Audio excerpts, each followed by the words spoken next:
this new way of doing stuff. Now, the focus of the shared stash and all that is to make sure that they prevent, any kind of botting or whatever. So you're not going to be able to like put stuff into a warband stash. You're not going to be able to really manipulate it in a way where you can actually trade it with other people. It's more of a, they'll talk about it more, but it's more of like a way of like you're running around the world, and as you're doing stuff, you're automatically filling up that stash with certain items, and then you can then pick, one at a time, so to speak. But it's a great thing. On top of that, you have the idea of the actual new menu. So there's going to be, they actually showed it to us, but we couldn't show it to you yet. So there is a whole new like you would see in any of the rest of the menus. There's a whole new menu specifically for warbands. It has like a bunch of different tiers in it. It has all the warband people in it. It has a stash, so you can see what's in the stash.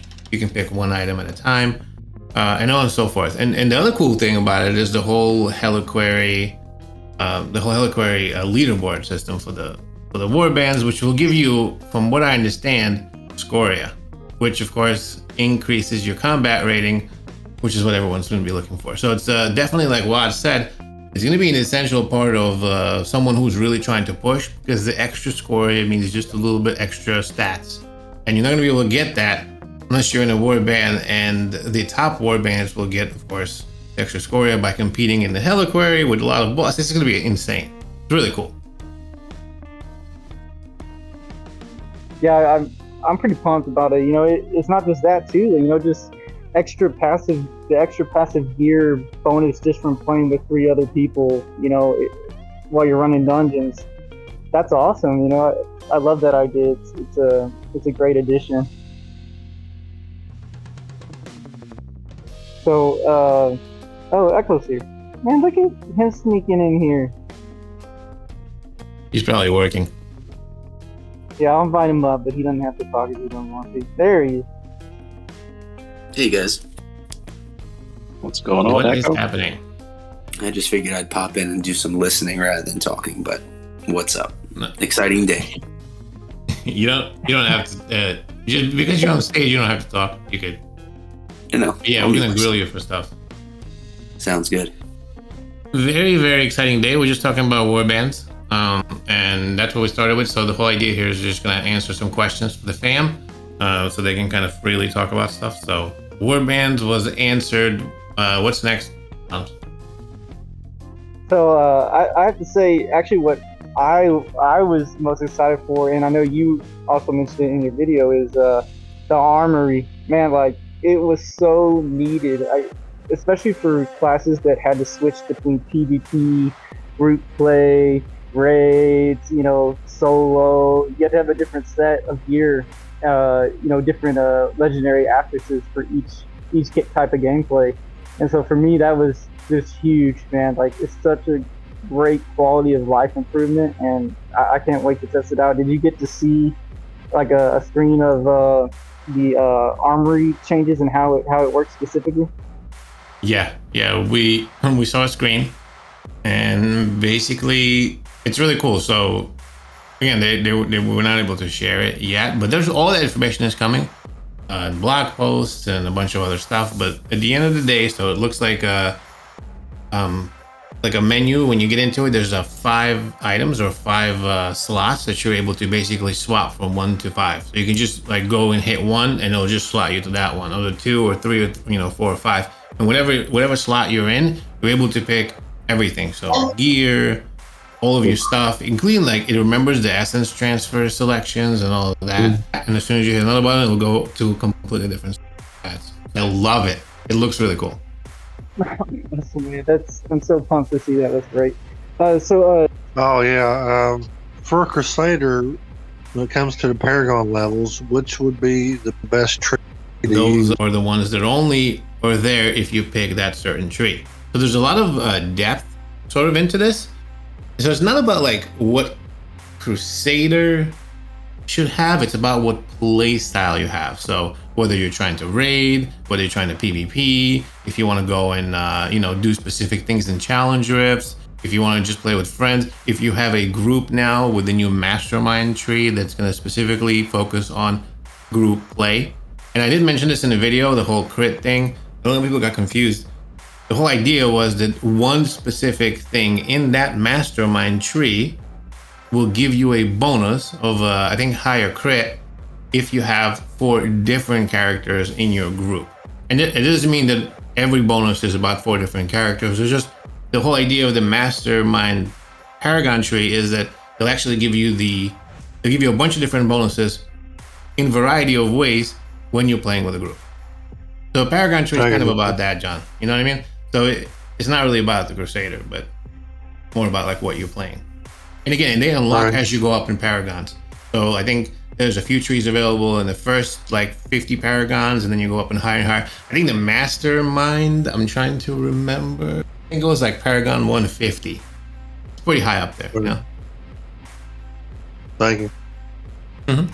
Yeah, I was watching a lot of the Rax videos, and he has a lot of good content, you know.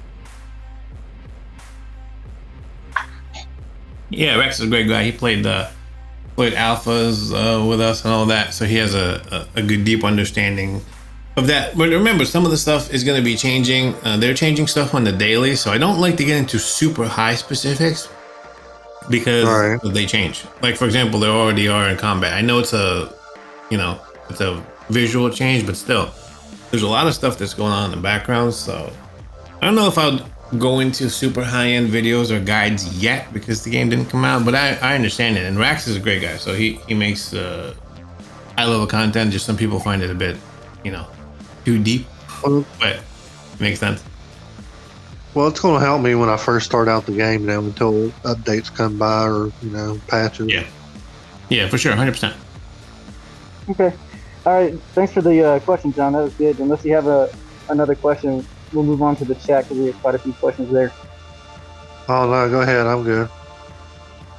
Alrighty. So, let's see. Joel has something for you.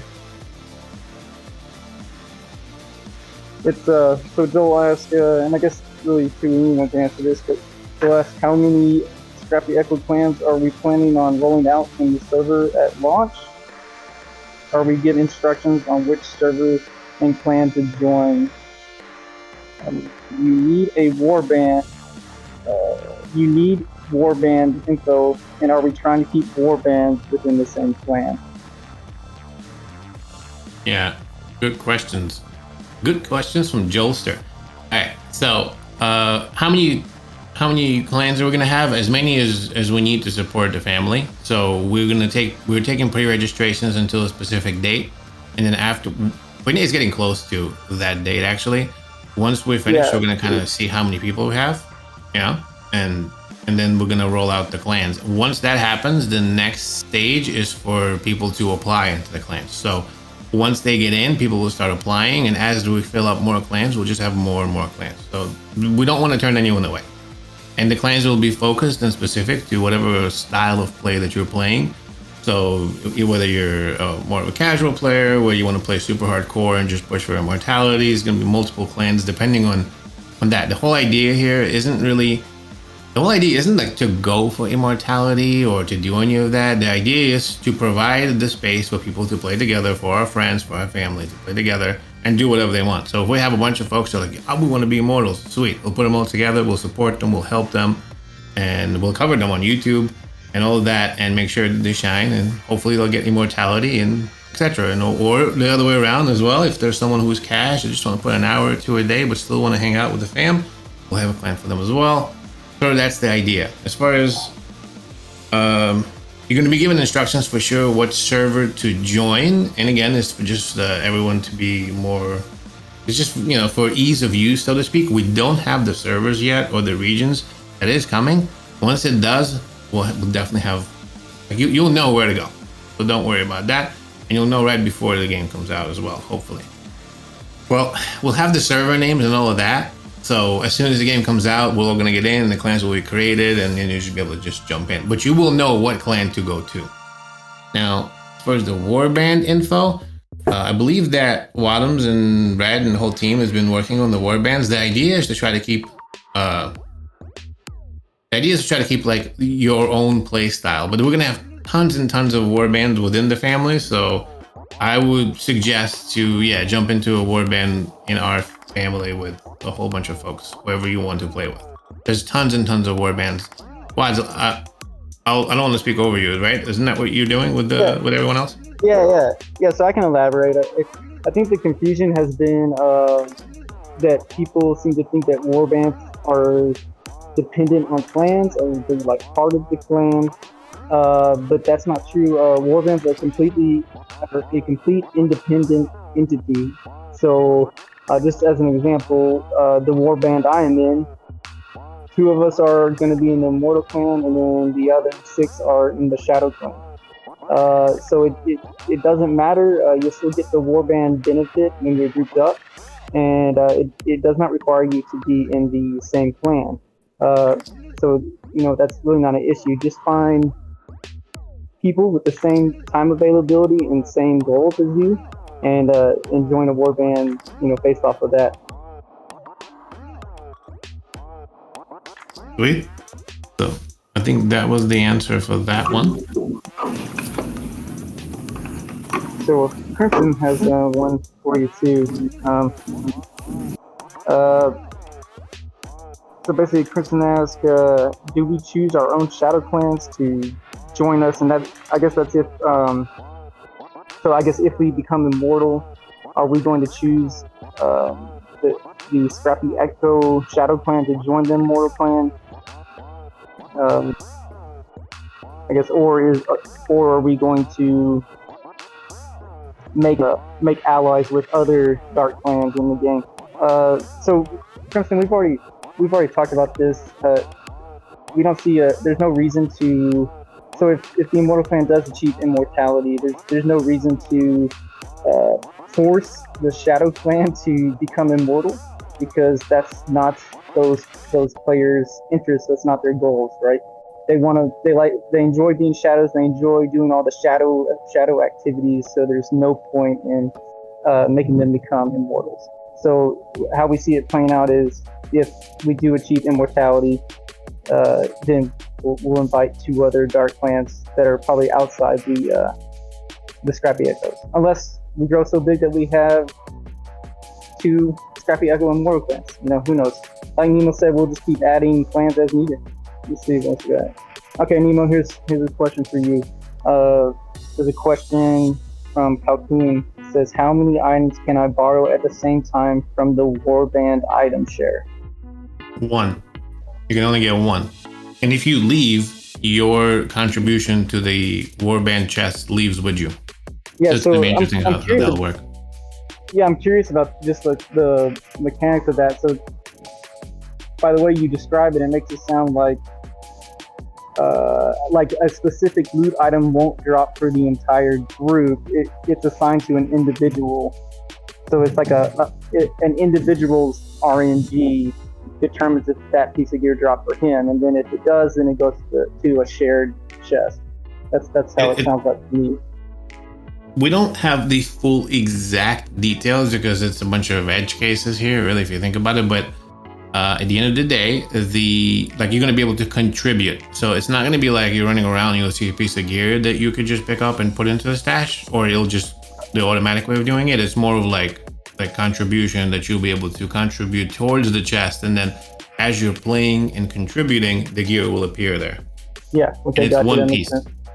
And it's going to be for all classes versus a specific class. So almost like the Immortal Vault, kind of think of it that way, but then on a very small scale. Yeah. So you'll be able to just request one thing and just take that one thing, and that's it.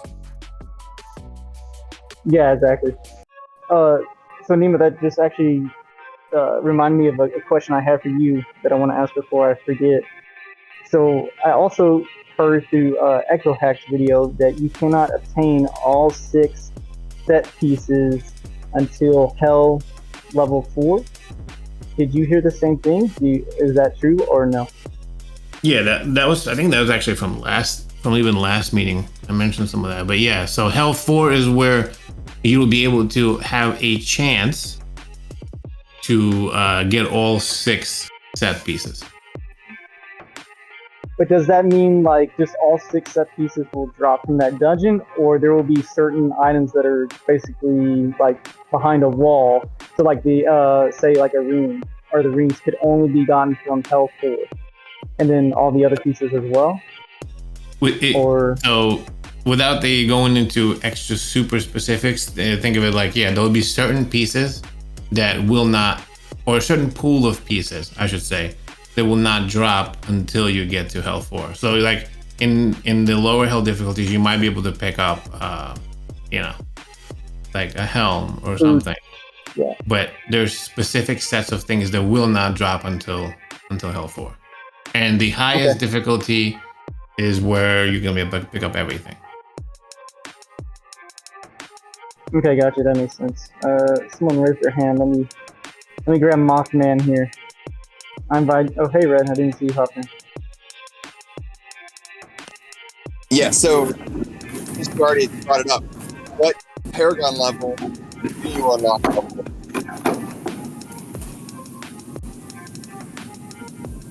I hear a lot of background noise, Red. And I didn't hear what you said. Oh, can you hear me? Oh, Much yeah. better. Go ahead, Moth. Okay, yeah. It was on like speaker, and then now I have to hold it up to my head. But so since you brought it up, I was gonna say, what Paragon level then unlocks Hell 4?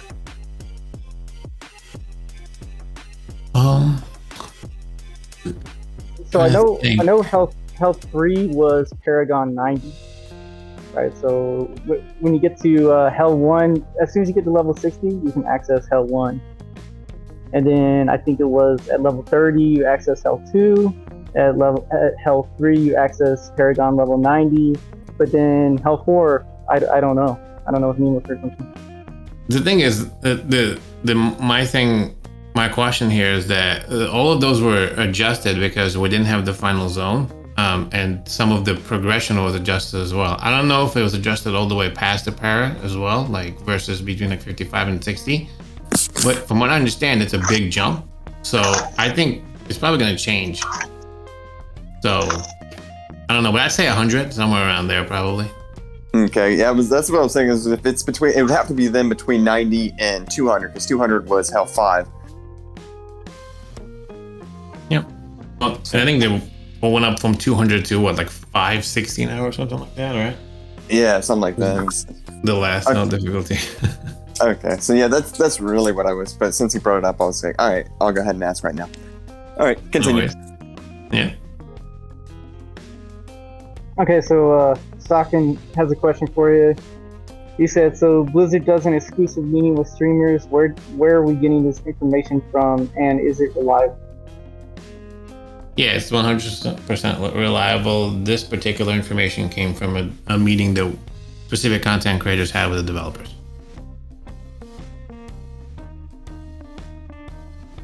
This is from Blizzard. Okay, and it's reliable, yes. It's first-hand knowledge, yeah, from Nemo. So, okay, so DOK, he wants to know if you can use numbers or special characters in game. I remember numbers. You can use numbers, and I believe you can use special characters. Do you remember Nemo?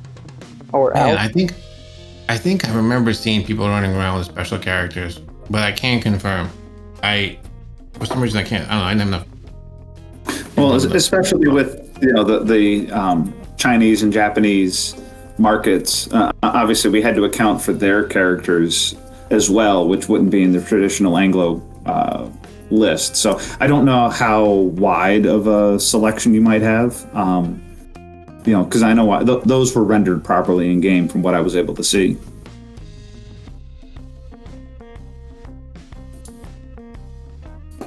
Okay, Soul Collector has another question. He says, would you say you should start with the Vanquisher tree and then Treasure Hunter to level up fast? Then you change them to playstyle. Sorry, the question's. So basically, should you start with Vanquisher and then go to Treasure, or is there a different route you should go? I guess to measure efficiency. Tough one. It's like, yeah, I suppose, especially now that there's a 7-day cooldown, right? Or reset. amazing because it completely changed everything, like the way I kind of thought even things worked. Because at first, you know, you can't get those points back, but now every 7 days. So yeah, I mean, generally speaking, I guess. I mean, I like the treasure hunter one. That's good. I guess a vanquisher and treasure hunter at first, right? But I have to see the full. I don't think the paragon trees changed. I think they stayed exactly the same. I don't know though. So like again, I need to see when the game comes out if they are in the same specific format that they were in, where you were to unlock them at the specific paras and etc. I would say yeah, vanquisher, and then the treasure.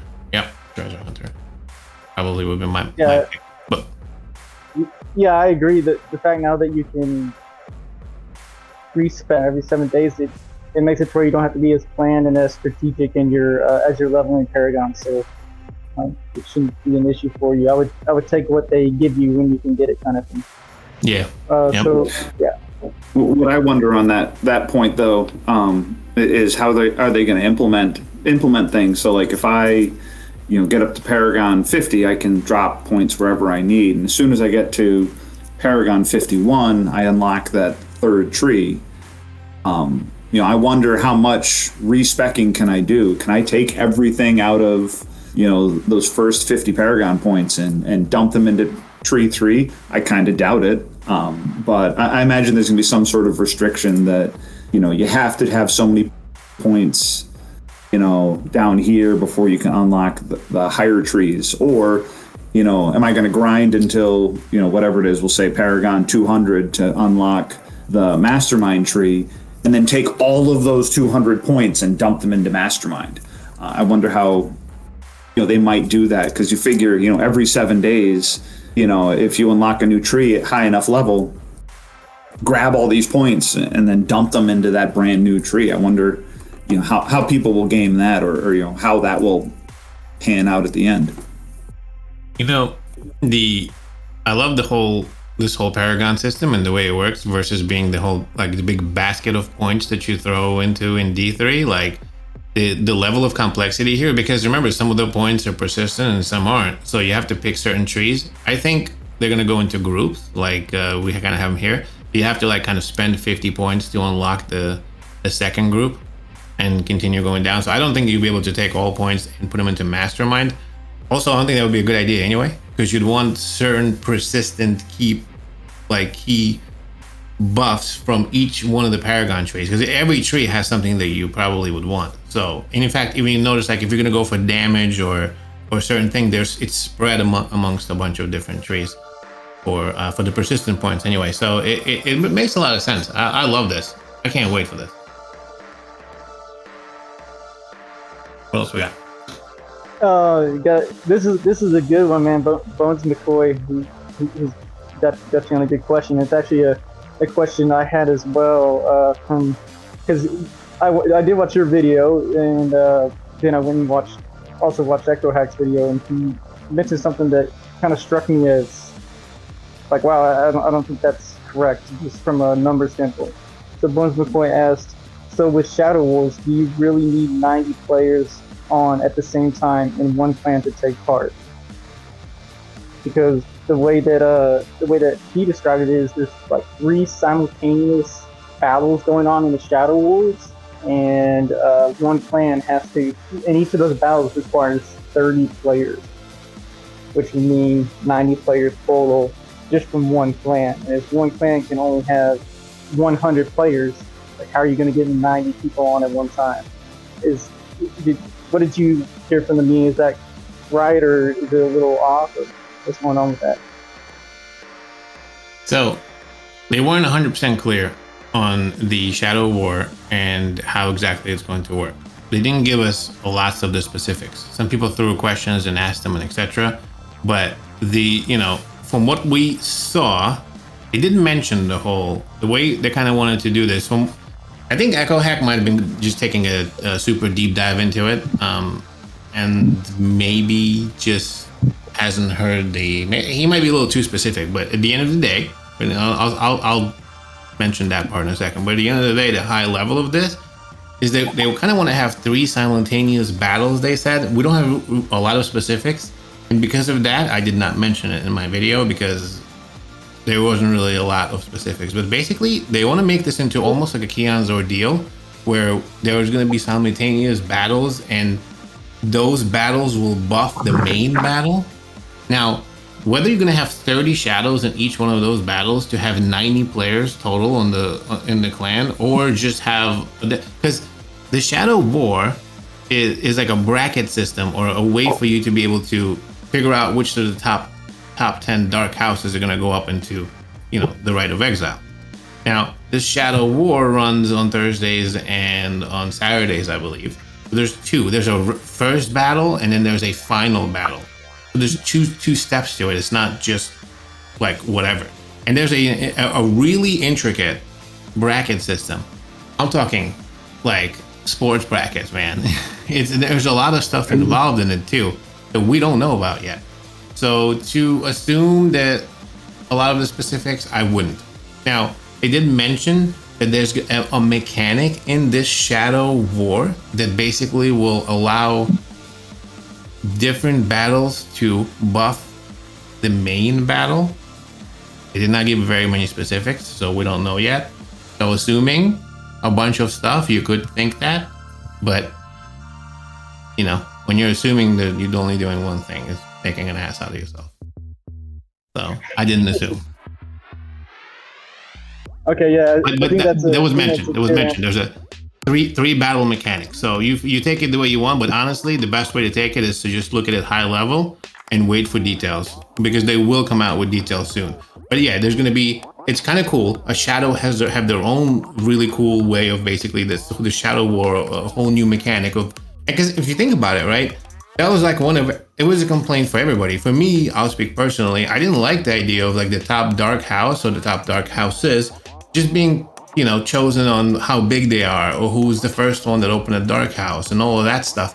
It didn't make any sense, because it's like automatically made whoever's the biggest be the one that goes up, and then that person is the one that's gonna, win immortality, and the leader is gonna automatically become immortal. You don't have to do anything. It was really dumb. I didn't like it. I always thought, hey, there should be a way to somehow prove yourself. Well, here it is. It's awesome. So that's basically the high level idea of it. To pick the top 10 dark clans to go up into the Rite of Exile.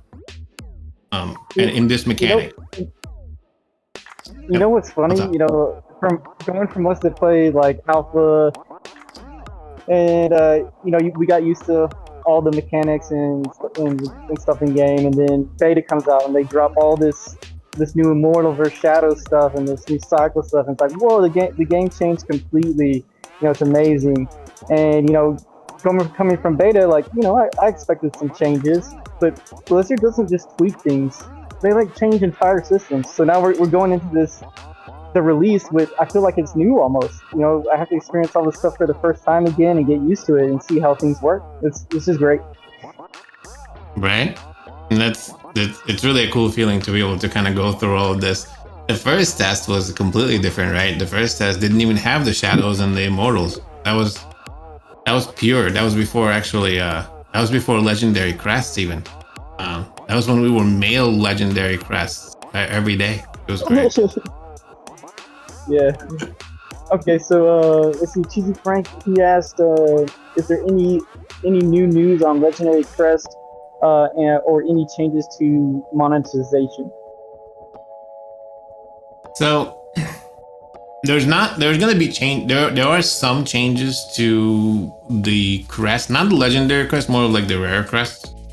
They've also changed a whole bunch of stuff on the fading embers part and the runes themselves. So I'm not going to give you specifics again because I would make an ass out of myself.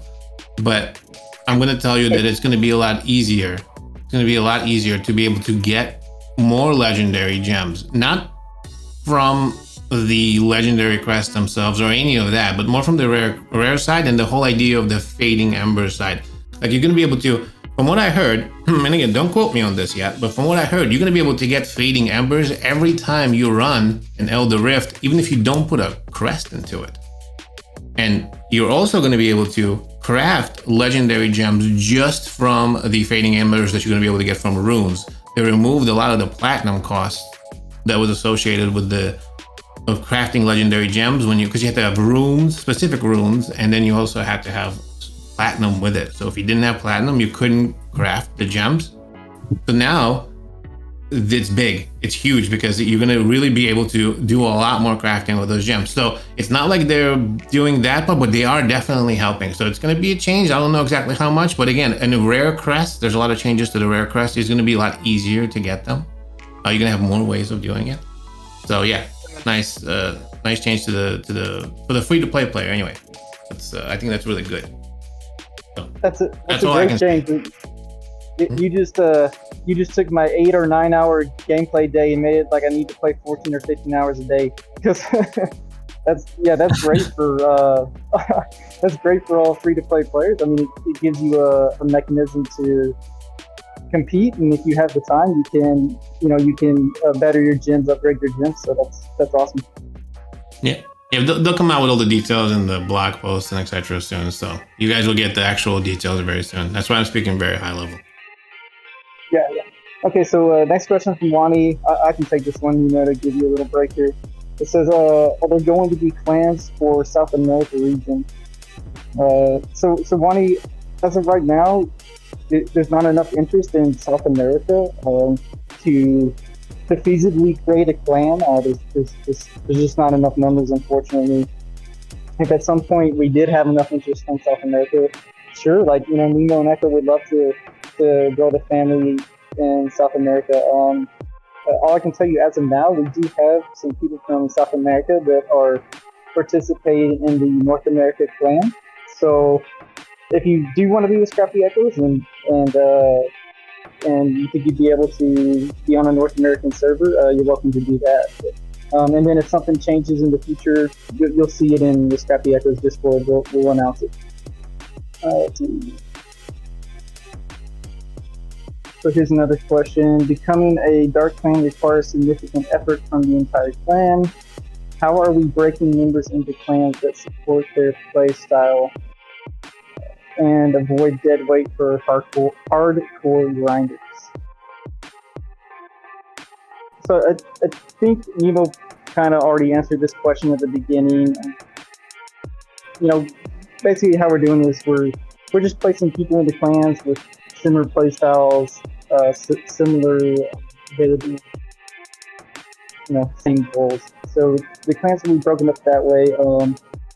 And then again, the benefit of having multiple clans on the same server is that if, say you get tired of, say you started casual, but then you're like, hey, I want to see more of the game. Like I want to be a little more hardcore in the shadow aspect, or I want to try to push for Immortals. At the end of each cycle, we'll adjust people. Like we'll move people around the clans, and we'll have rosters for that stuff, and we will put rosters out for that. We'll try to put them out like a week in advance from when we think the cycle strike will be overturned. So you're not stuck into the clan. Don't think of it like that. Real life stuff comes up where people's work gets in the way, or real life gets in the way, or you have more free time. So you'll always be able to switch in and out of clans. Gypsy, yes, this is being recorded, so you'll be able to listen to all of it. So I'm trying to find more questions. Here we go. No worries. I got a question if I can use one. Sure. Okay, with the warbands going on right now, I'm sitting on the fence with 2 characters. I'm not sure which one to pick, so I can't join a warband. Do you know when the final buffs and nerfs are going to come out so we can actually pick a character we're going to plan on using forever? So that's a tough one. To be honest with you, it's best for you probably to start picking now, because I don't think you'll actually have the exact specifics until the game drops. But I mean, what exactly are you? What is there a specific thing that you're stuck with, or something that you need to know? Like, what are you looking for? Well, on the monk, I'd actually like to have a little more single target damage, and other than that, I'm going for the demon hunter. But I kind of want to know how they're going to go before I actually pick and choose, since it's going to be such a long time that I have to use that character. Yeah, it's a tough one. Now, the one thing is you gotta be able, you will be able to do a class change system. So once you pick a character and go through with them all the way to end game, at some point you will be able to just completely change to a different class and go back if you want to as well, without any penalties, and it's free. So that is there for you if you if you wanted to do that. But I don't think you'll be able to actually get specs until the game releases. Yeah, I hear Wyatt's going to use the monk, so I actually kind of would like to do what Wyatt's doing and just see how it works. But the Demon Hunter seems to have the better single player route. I mean, to be honest with you, you should pick what you like, what you're interested in. But yes, Wyatt is running with the monk. Actually, a lot of other developers are running with the monk as well, I heard. I was gonna say, Rob, you could also do, what I plan on doing, which is actually run both. One has to be a primary, so I'll have to do, the one solely. But I plan on, splitting my time every couple of weeks just to level up another one, especially, while we wait for that class change, which is coming, but timing is still open-ended. And on the other side, as everyone goes back to, and unfortunately it is the right answer, there is no wrong one, there is no bad class. They're all great, they all have their benefits. It's all down to play style. And I'm definitely split on the Demon Hunter or Monk. I have to start with one, especially since the warband I'm in requires it, and I'm sticking with that first and foremost. But I know I'm also going to do my split time just because it's fun, and they both are, and they all are, so there is no bad choice. It's just whatever you want to try first, and then, you'll play catch up on the second one, shortly after. It's the warbands that's getting me, because they're saying if a warband needs a Demon Hunter and I want to play Monk later on, then I'm kind of hurting them. Well, you also don't have to give up the Demon Hunter for the Monk, depending on how you do it. Timing wise, you'll be splitting your time, but and it's also one of those. The warband you're in now, the needs may change down the road. And having that flexibility, makes it worthwhile, especially when the class change comes out. And even then, like, it's just all a matter of what you're willing to do and what your objectives are.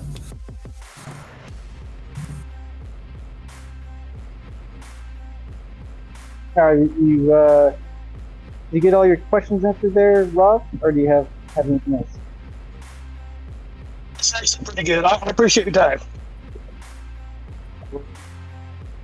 Go to the next. So this is from Desperado. He asked, when will we see more in-person YouTube videos of Emo and Echo the same? That's a good question. We're planning actually to do a few. Well, I've been trying to drag him out so we could do a few more vlog style videos, but he's a very shy guy, Echo. Yeah, Echo's shy, yeah. It's tough to get him out with the family and the job, because we both have full-time jobs, and then I have 2 YouTube channels. He has 3 YouTube channels and a bunch of other stuff, right? And all of this and etc. So then the family, right? He has 2 kids. So it's a bit difficult, but yeah, we're planning to do a few things. Probably some in his studio, some in my studio, and we were actually talking about it would be really cool to get a studio together, like a co-studio, that where we could have our own offices, so have our own studios, and then have a podcast room as well, like maybe something in the middle where we could actually officially host the podcast together. Because if you really look at the back end of this, it's pretty nuts. Like what we're doing to do this live show, you guys are just like, oh, well, here's Echo and Nemo just watching it. But there's actually like 10 different things that are going on in the background, because Echo is at his house, I'm at my house. We're doing the streaming, restreaming, and then he's putting it together all live as we're talking and doing this, and you're watching this. So everything that's happening, so we're talking and reading and listening to ourselves and monitoring all of this and switching scenes at the same time, and we're a few seconds ahead of you guys. My brain almost explodes when this is happening. Like, it is a lot to keep track of, to make it all smooth, all nice, and all on the go, like with with all of this, and then like I said, we both have connections, so we're mobile. We're not like together. So to do all of that is actually quite difficult, and it's pretty taxing on both of us.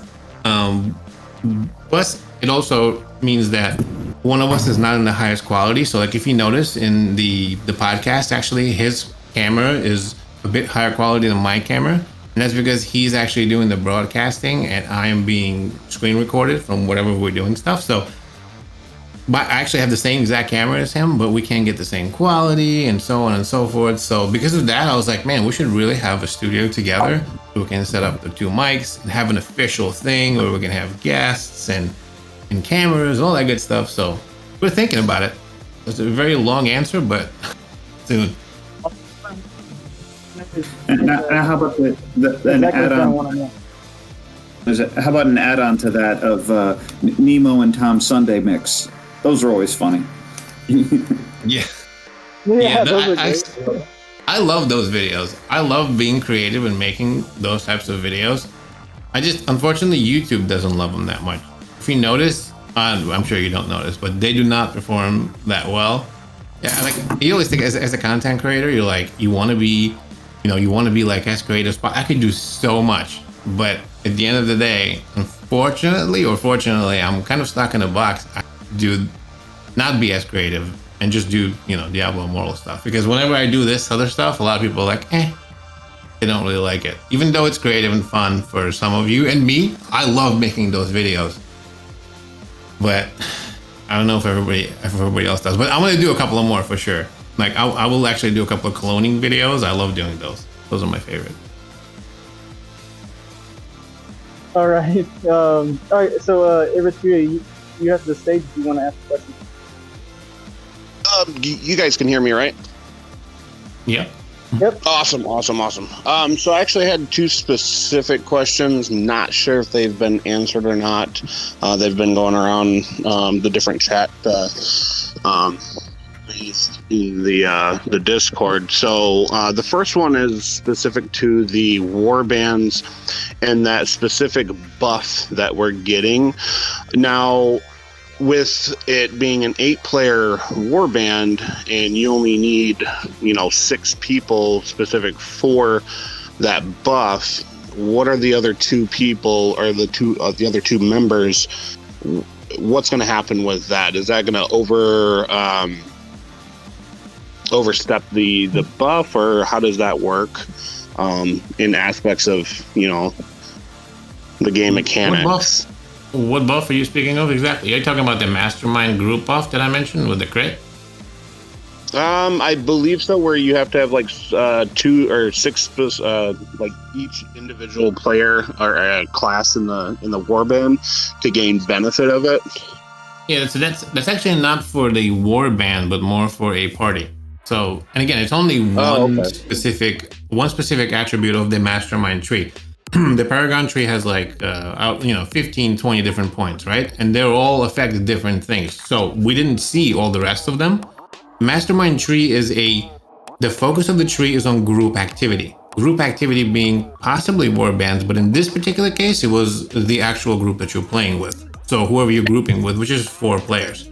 So what this particular one is, it tells you that in that group, if you have 4 different players with 4 different classes, you will get that bonus. But it was not referring to a warband. Doesn't mean that there aren't any bonuses. There possibly could be. But I did not speak warband. I meant specifically a group. That's what that one was. You had one more question, right?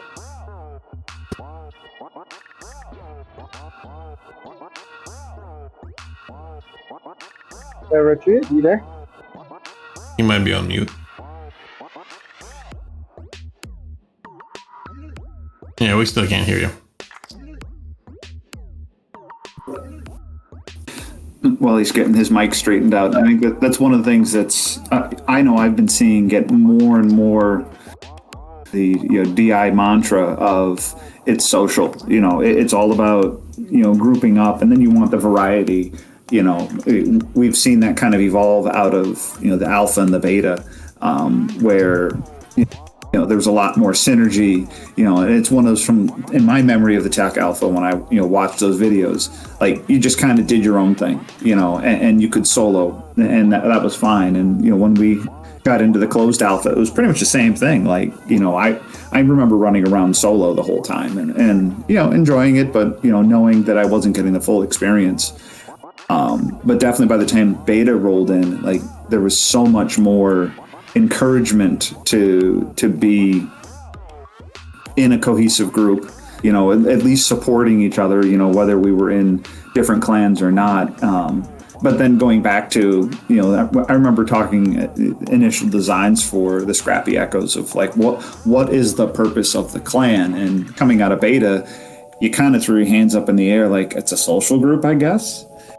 But dark houses at the time definitely, had a function. And it's nice that they're kind of peeling that back a layer, and, the clan, the dark clan definitely is a drive. And like you and I've talked, Nemo, that it's clear from the development team, they're going to keep pushing content, keep, adding stuff. And it's one of those, like we've been hearing it since, day one, that this is free forever. Anyone can get it, whether you're spending, $100 a month, $10 a month, or $10,000 a month, or you're just playing it for free. Like, I think that just speaks to, the company that we're dealing with. Because again, we can always say, when you start talking to monetization, there's plenty of companies out there that are, for lack of a better term, player hostile, and they don't keep supplying new content, or it is new content, but it's a rebrand of old content, and at least so far, as we've alluded, everything that has come out since Tech Alpha has been adding to, extra layers of what we see, changing a lot of the things that people are complaining about, and even to the point that, people were pointing at, legendary crests as, that's the pay to win element right there, that right there, based on what you were saying, Nemo, they're addressing that. And it's like, now the free to play players, while it won't be raining, legendary crests, and while they may not get a 5 out of 5 star legendary gem, they are still going to get them, and they still can level up, the legendary gems that they've been building in. So it's one of those, like, again, it just goes back to that team that we're, working with, you've been working closely with, along with the other content creators. Yeah, agreed. It's really a beautiful thing to see that they're doing a lot of that stuff, especially with the addressing and the constant. Like, I love the whole idea and what they mentioned, that the game is shipping at complete ground level. I know I mentioned that with PvP, but it's like with everything else too. There's like so much stuff planned. It's mind blowing. There are already updates to the game. It didn't even come out yet. So pretty exciting. Anyway, I'm gonna shut up. What else do we have? Because I know we're running out of time, right? Yeah. I think Eretria, if you had another question, you can try again. I still don't hear you. I think you're having mic issues. Or if you are using a mobile device, you may have to disconnect from this channel and then reconnect. I've noticed with stages and mobile devices, it doesn't work so well. Or just type your question into the Campfire chat. I've got my eyes on it. What else we got? So Sakin asks, is there any info on Magic Find and how it works? On Magic Find? Yeah. They haven't really talked about that or touched on it at all. So nothing yet. Okay, Spud, it looks like we already answered your Nemo answered your legendary gem crafting question earlier. Hopefully you were there for it.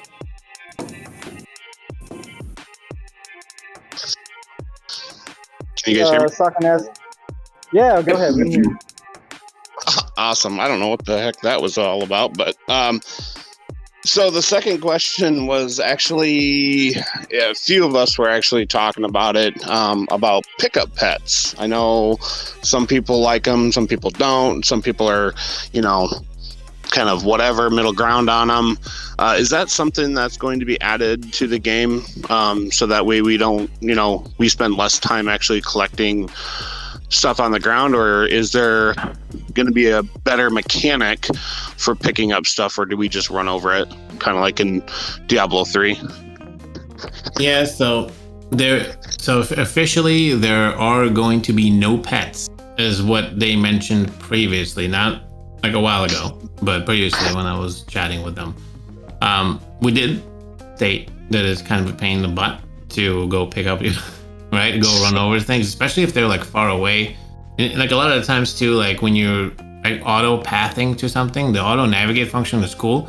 If you've been in an area and you've cleared it already, you're able to like navigate to different places. But a lot of the times I'll be navigating and I have to stop and run over to get the loot, or sometimes I forget it because you're not paying it. It's easy like not to pay attention to the running if it's auto navigating to somewhere, because you'll be in the menus or somewhere. You miss a lot of the loot. We mentioned that. I'm not sure, they haven't addressed this or they haven't talked about it yet, but I do know that there will be no pets. That's what they said so far. Okay. Awesome. Thanks for answering the questions. Anytime, my friend. Anytime. All right, I'll try to take a couple more. I'm sure everyone has something to do. So real quick, Nemo, can you just briefly go? There's a couple questions about the preset build loadouts and if Paragon swaps back and forth and how that works. Sure. Oh, is there anything specific, or you want me to just talk about exactly how it works? Yeah, they're more specifically the Paragon. When you're in a certain build and you select that Paragon tree, when you switch to a different build, will that get transferred over? That seems to be the common question. Yeah, so there's going to be 5 preloadouts, and then when you select, there'll be like preload 1, 2, 3, 4, 5 going down the line. When you select the first preloadout, on the right, you'll see another menu pop up, and in that menu, you'll have all of the things that you're saving. So your gear, all of your stuff, and then also one thing for the Paragon preset. So you'll either be able to like automatically save what's on your character into that system, right? And then just basically go and select preload 1, and then you'll switch to it, or go preload 2, you'll switch to that, and so on and so forth. Or you'll be able to pick the things that are in there specifically. But Paragon, all of the gear, even like I said, it even remembers your essence transfer choices and etc. All of that's completely saved into your preloadout. So everything you have on your person, you literally will have to change nothing. You just have to go and say, okay, I love this is my preload. This is what I want to save. That'll be my 1. And then I'm going to change into this, and it's going to be my 2. And then from there, it'll just pop back and forth. And you'll be able to edit those preloadouts, those 5 preloadouts on the go as well. All right, sounds good. Anything you've heard about charms? Is the way to upgrade charms or the charm system being altered at all? The charm system is exactly the same as it was. It is not changing. It's just meant to be an end game high grind system that just gives you a little bit more at the end when you get to it, but it's not changing in any way. And for those people that might want to know why charms, it is a great way to make some platinum. I did that all the time. And also don't forget that as you're making your charms, because every once in a while I'd build a charm that would be great for a different character. With the character changes, that can be a benefit now. So definitely, look into charms, as you find them, merge them together, because there's definitely some benefits to it.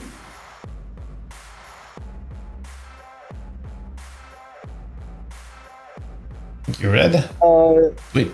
Yeah. All right. Do you have a few more minutes, Nemo, or should we call it? I don't know what your schedule is like. Well, it's up to you guys. Would you have this schedule? Let's go to 12:05.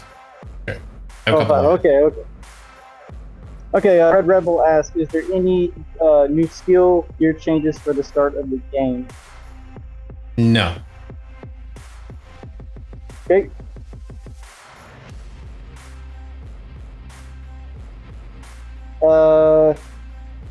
See, Grim Reaper, he asked specifically about the vault in the 2-hour window. If you just go over that, the times again, and then the 50 max. Yeah, sure. So that was redesigned to help the Immortals out more because if you remember, the Immortals just got destroyed in the vault, right? There's actually still mechanics within the vault itself that allows you to sort of like dump on the Immortals. You can camp all of the entrances at each one of the floors and just smash them as soon as they get in. You can still, when you are clearing the vault, the stuff that you clear on that floor is still going to be yours no matter what. If you're going to go into the next floor, all of those things are still there. It's like the Immortals, it's still going to be very tough to defend the vault for the Immortals, but they've complained about it big time.